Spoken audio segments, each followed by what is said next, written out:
let's go ahead and get started in the video. Got a lot of content to cover, a lot of good stuff, things happening in the wireless world. So for those of you that haven't done so already, you've been lurking, watching the videos, but you haven't subscribed, go ahead and do that and ding the bell for notifications so you can get all the new content that I upload as soon as that comes out. And thank you all for subscribing to the channel if you have already. Your viewership is greatly appreciated. Let's go ahead and get started. So some Olympics news.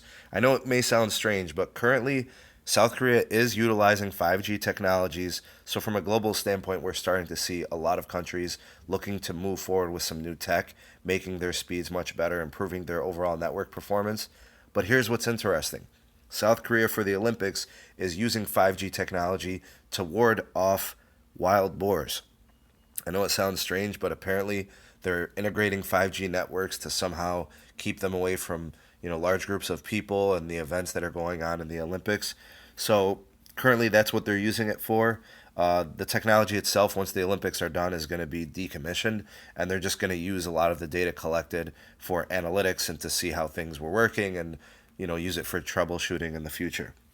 So whether they use it for farming tech with new technology for electric fences or whatever they end up doing, it's good to see them using that on any scale. Let's go over to AT&T. So according to the testing firm GWS, a network testing firm, they're saying that AT&T is the number one carrier for streaming video. So that would be number one in reliability, freezing occurrences, and video quality. T-Mobile came in as number one for fastest loading times, uh, but number two for freezing and quality. Verizon came in number three in most categories, except they did get number two in reliability. So this is a nationwide test, and I actually feel like this is probably pretty consistent with what I've been seeing in my market. So for me testing those networks, I kind of agree. And Sprint came in last in pretty much all areas. In terms of AT&T 5G network news, Minneapolis, Minnesota, Twin Cities, Little Rock, Arkansas are seeing huge investments in small cell installations, so they're coming in fast and furious. I guess, AT&T has pretty much made a push in these areas because they've really gotten some affordable installation and regulatory fees. They've been pretty affordable, so because they've been able to do this at a fast pace, they've been really pushing hard in these particular areas. So if you live in these areas, are you seeing anything active yet? Have you noticed any network improvements? I think safe to say Minneapolis has for sure. We know the push for the Super Bowl is big. Let us know here on the channel in the comment section of what you're seeing. Some T-Mobile news. They've got these free phone promotions. So for the tax return season, LG flagships, the G6, V30, V30 Plus, buy one, get one, put it on the installment plan. You can get those breaks. Metro PCS, their prepaid brand, is also getting some budget device rebates from ZTEs, $50 to $79 instant rebates. And they've got the 4 for 100 on the line promotions for the service. So that's what we're seeing there from T-Mobile. Let's go ahead and actually move to some Qualcomm news. So the Snapdragon X24 LTE chip, which uses a really unique 7 nanometer process. So these chips are getting smaller and much more powerful and efficient. So we're expecting to see huge max throughputs of 2 gigabits per second utilizing unlicensed LA spectrum.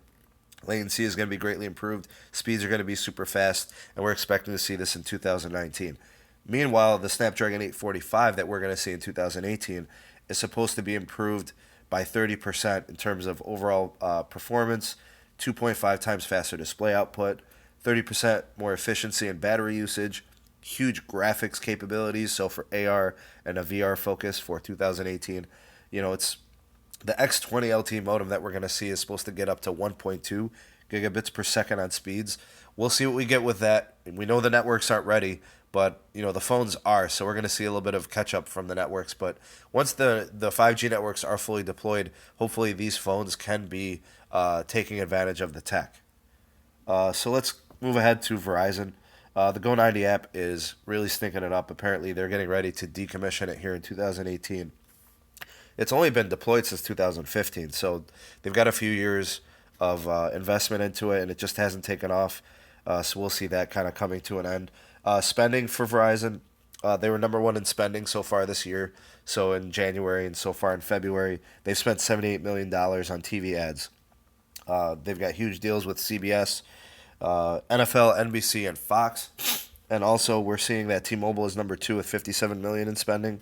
Sprint at 40 mil, AT&T at 24 million. So AT&T spending the least out of all the networks. And Verizon's commitment to 5G, we're just hearing some, quotes and some statements made from their CEO, just basically saying that you'll see some form of 5G rollout in 2018 and a major push in 19.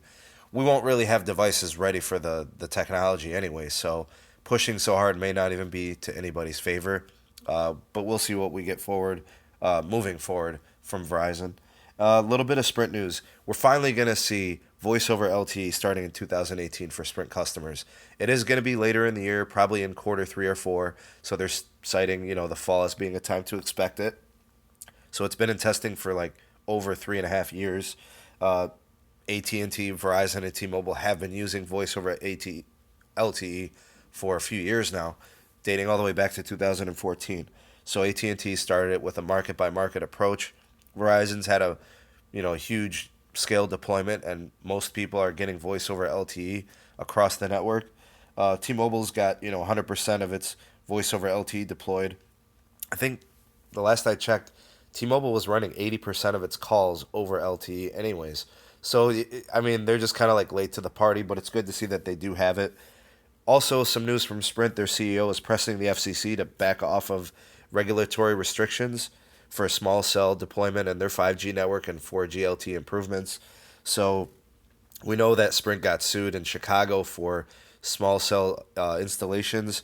The CEO is just trying to implore the FCC to help kind of deregulate some of those things so they can improve their network. And we know that customers want that. So hopefully they do kind of like loosen up the reins, and Sprint can continue to improve.